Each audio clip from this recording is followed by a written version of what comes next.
ചെറുപ്പം മുതൽ തന്നെ പ്രമേഹരോഗിയായിരുന്നു മരണപ്പെട്ട ശാസ്താംകോട്ട സ്വദേശി രഘുനാഥ്.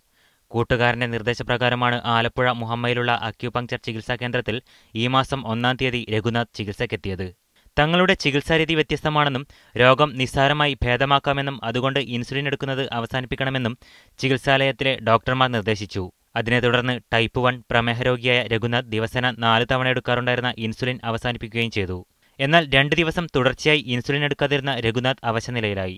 തുടർന്ന് സുഹൃത്തുക്കൾ ചേർന്ന് എറണാകുളത്തെ സ്വകാര്യ ആശുപത്രിയിൽ എത്തിച്ചെങ്കിലും മരണപ്പെടുകയായിരുന്നു. ഡോക്ടർ മനു പറഞ്ഞു, ഇവിടെ ഞാൻ അനേകം ഡയബറ്റിക് പേഷ്യൻസിന് ചികിത്സ ഭേദമാക്കിയിട്ടുണ്ട്. 800 കൗണ്ട് വരെ വന്നിട്ടുള്ളവരെ ഞാൻ ചികിത്സ ഭേദമാക്കിയിട്ടുണ്ട്. ഇതൊരു നിസ്സാര കാര്യമായിട്ട് ഞാൻ ചികിത്സ ഭേദമാക്കിക്കൊള്ളാം. പക്ഷേ ഞങ്ങളുടെ സിസ്റ്റം തുടങ്ങുമ്പോൾ നിങ്ങൾ ഇൻസുലിൻ എടുക്കുന്നത് നിർബന്ധമായി നിർത്തിയിരിക്കണം. കാരണം ഞങ്ങളുടെ സിസ്റ്റത്തിൽ അങ്ങനത്തെ ഒരു ഇൻസുലിൻ എടുപ്പില്ല, അതുകൊണ്ട് എടുക്കാൻ പാടില്ല എന്ന് പറഞ്ഞ് ഈ ഓഗസ്റ്റ് 1-ാം തീയതിയാണ് ചികിത്സ തുടങ്ങി. ഇൻസുലിൻ എടുക്കുന്നത് അവസാനിപ്പിച്ചത് മൂലം രക്തത്തിൽ പഞ്ചസാരയുടെ അളവ് കൂടി രക്തസമ്മർദ്ദം കുറഞ്ഞതാണ് മരണകാരണം. വേൾഡ് ഡയബറ്റിക് ഓർഗനൈസേഷനിൽ ഇന്ത്യയിലെ 2 ഔദ്യോഗിക പ്രതിനിധികളിൽ ഒരാളായിരുന്നു രഘുനാഥ്. മകന്റെ മരണത്തിൽ കൊലക്കുറ്റത്തിന് കേസെടുക്കണമെന്നാവശ്യപ്പെട്ട് പിതാവ് പോലീസിൽ പരാതി നൽകി. മീഡിയ 1 കൊല്ലം.